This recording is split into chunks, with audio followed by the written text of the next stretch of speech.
Our next session is with Sasha Caskey. Sasha is the CTO and co-founder of Kasisto. Sasha is a software engineer and entrepreneur with over 15 years of experience inventing and transitioning breakthrough technology into applications and products.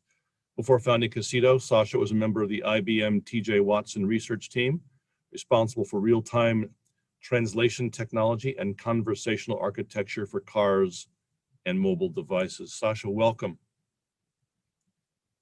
Thank you. Thank you very much, Jeff. Good. Appreciate it. Good. Why don't you go ahead and start? Yes, the floor is yours. All right, just give me a second here to load up my slides and share my screen.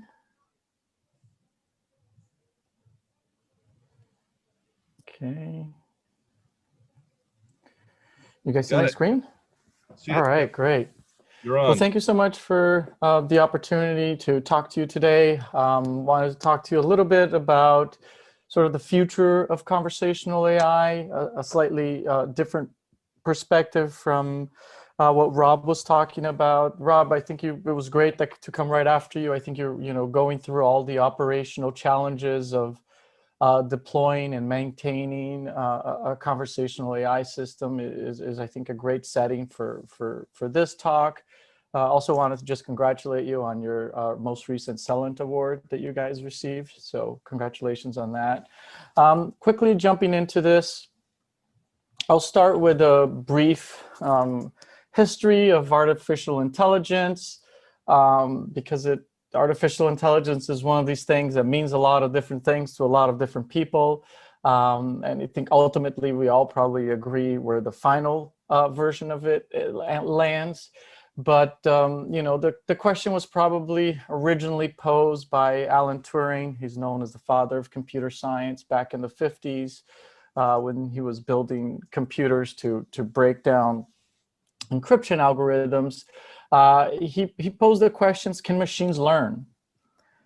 And he came up with a really interesting test where it's called the Turing Test to today, where it's three participants, two people conversing, one is a person, one is a computer, and a third observer is observing the conversation. And the observer has to correctly guess who is the computer. And it's a really interesting way of framing the problem, because when you watch two people talk, there's all sorts of things that we use in our conversation. There's entropy, there's entailment, we adjust our conversations to each other. There's empathy. And these are all things that are pretty hard for a computer to simulate. And from there on, I think the first time that the word artificial intelligence itself was actually used was about 8 years later at a conference in Dartmouth College. And then, it kind of all started. In the beginning, during the 50s, from the 50s to 90s, artificial intelligence was really ruled by or limited by hardware systems, like how much memory can you fit, how fast is your processor. And a lot of the algorithms used were rule-based or search optimizations. Some of you might remember, A-star search was a very famous search algorithm that optimized the network as it is going down the network by summing not only the cost that it took to get there, but predicting a cost to get to where it needs to be.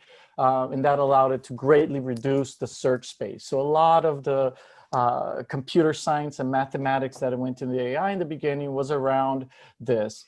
Well, what happened was, as Moore predicted, processors kept getting faster, in fact, doubling every 24 months.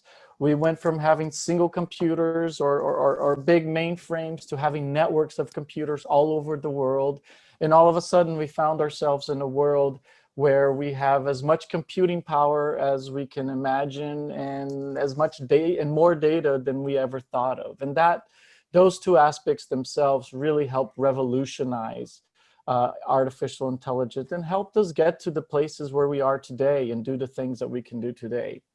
At the end of the day, AI has always been like everything else, a red and blue state, or it's a binary system at the end of the day. And there are two different camps in AI: the rationalists who are the people who believe that the best way to teach a computer is to actually instruct a computer or transfer the human knowledge to a computer.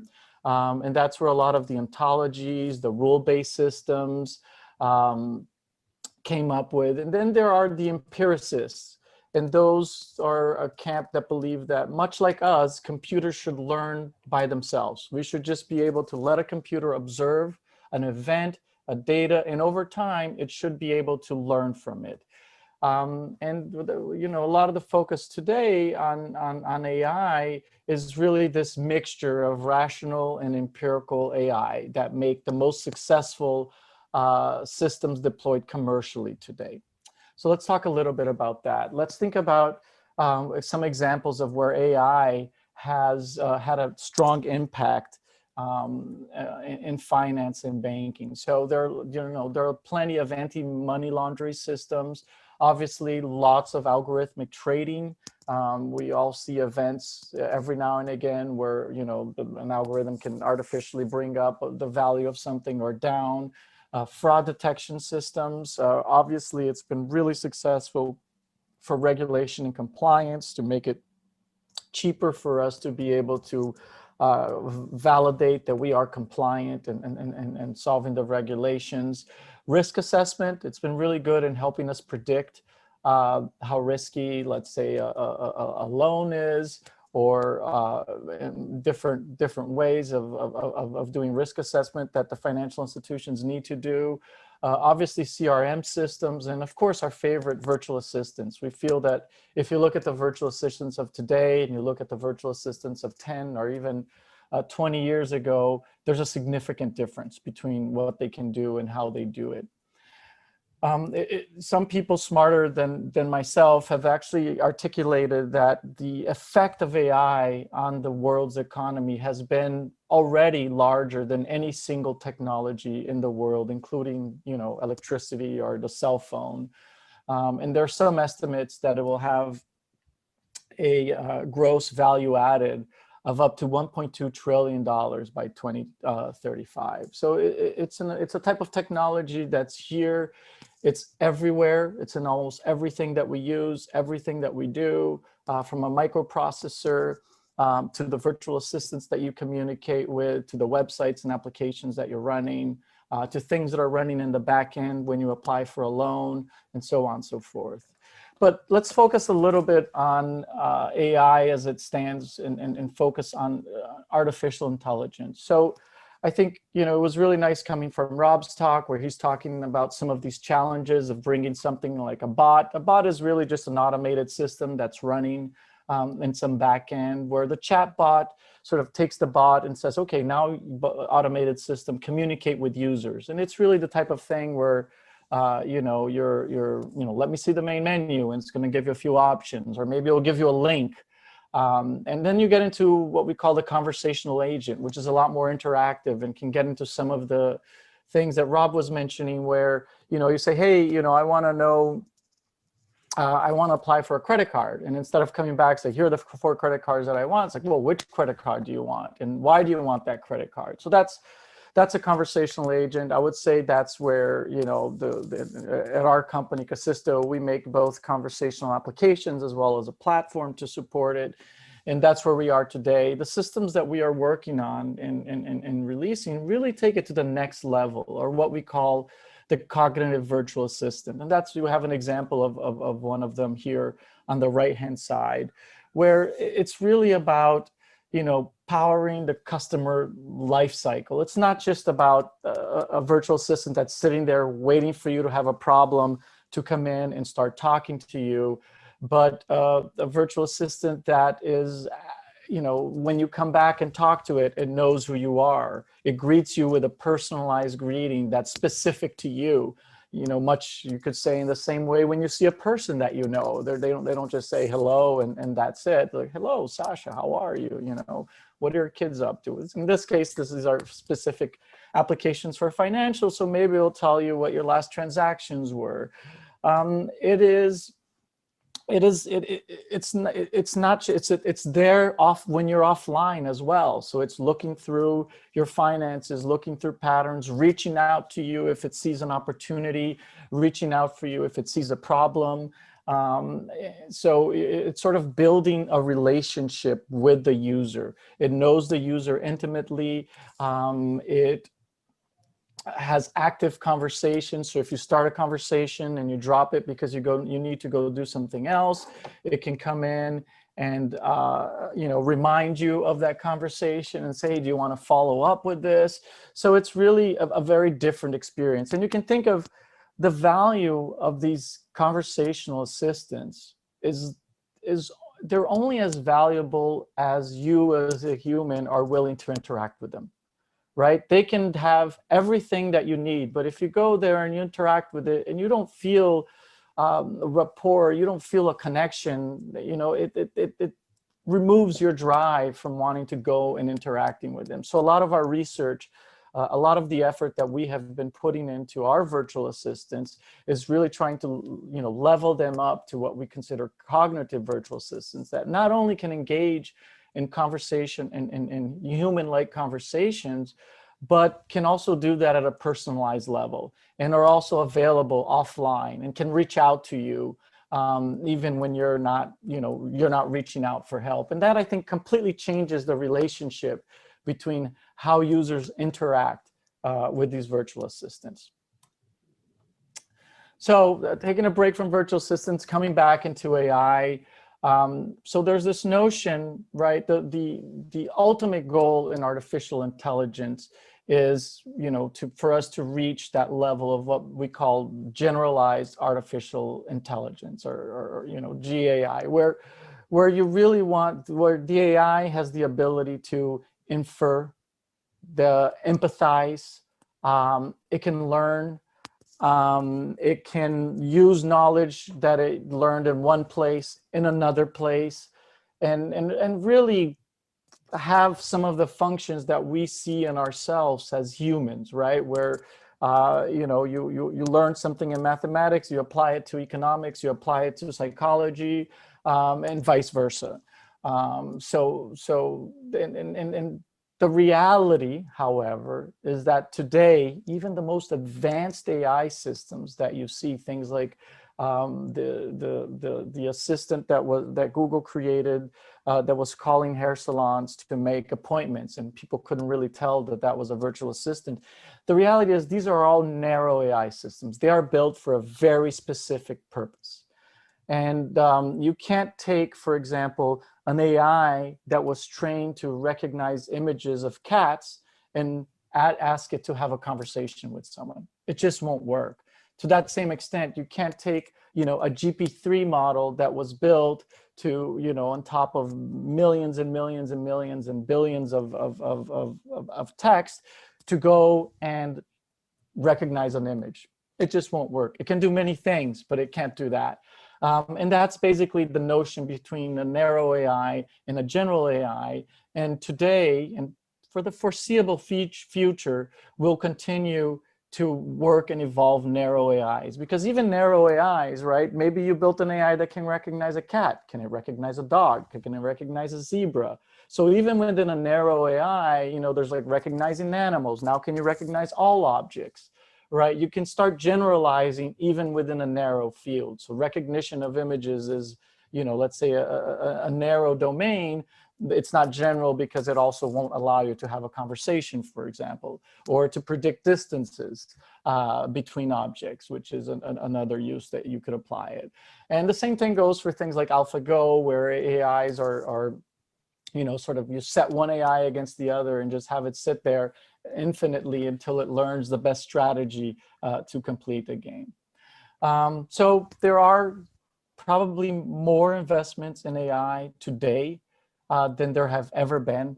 All the large software companies, governments are investing heavily in AI in a variety of different ways. So we continue to see it grow.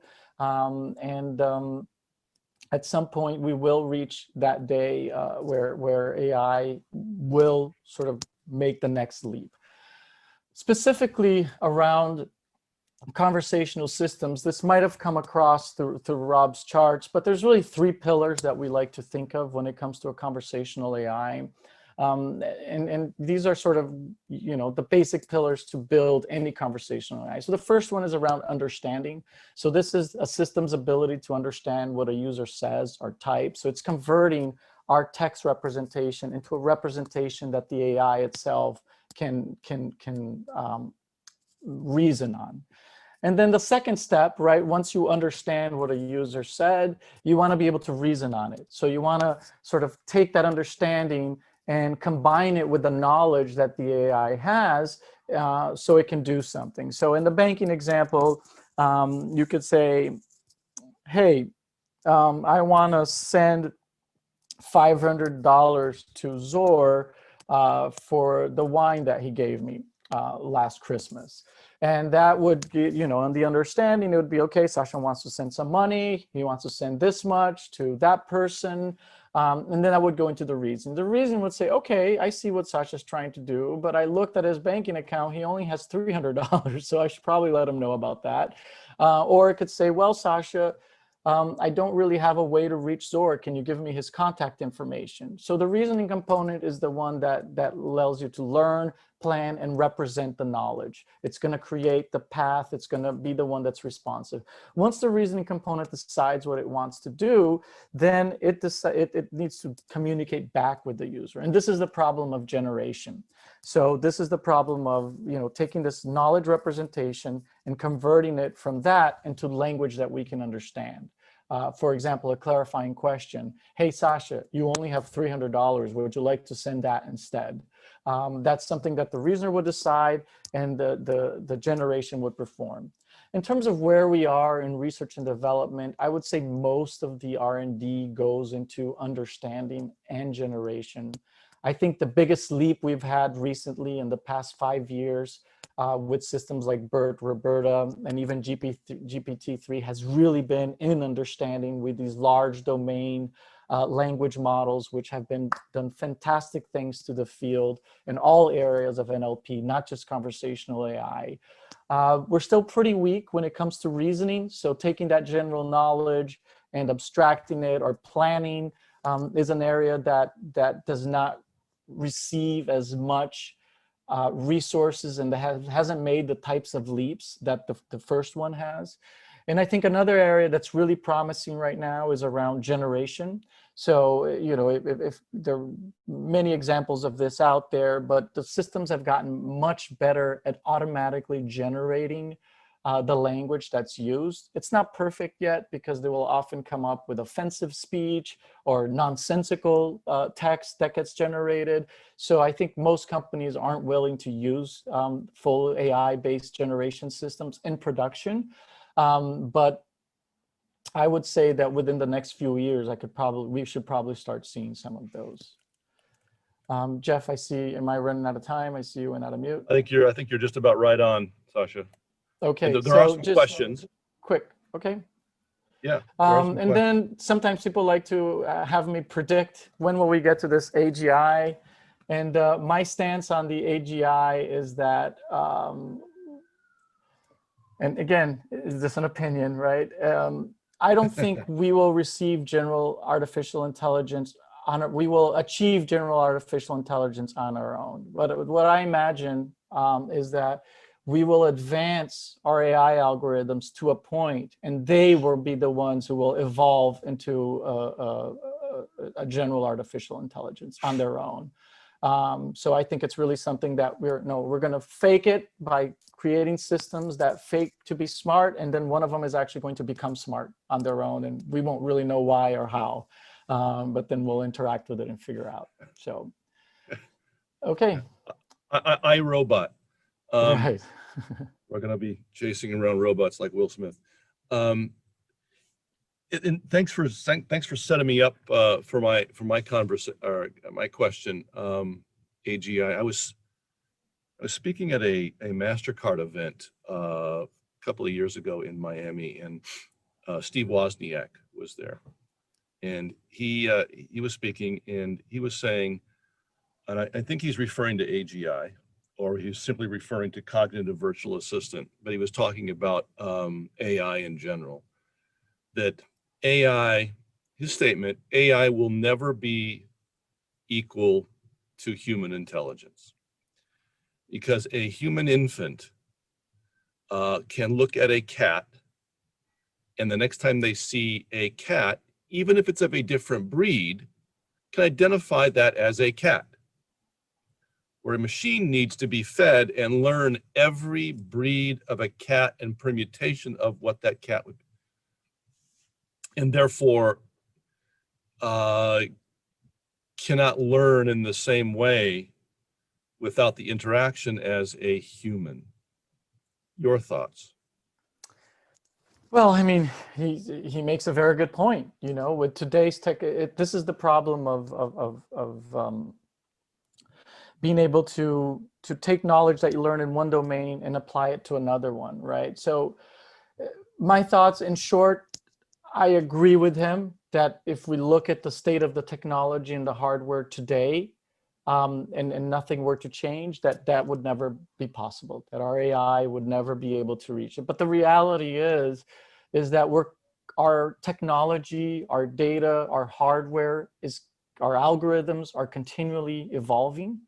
Mm-hmm. And I do disagree with him. I do think that at some point our AIs will be actually not just as smart, but smarter than us, significantly smarter than us.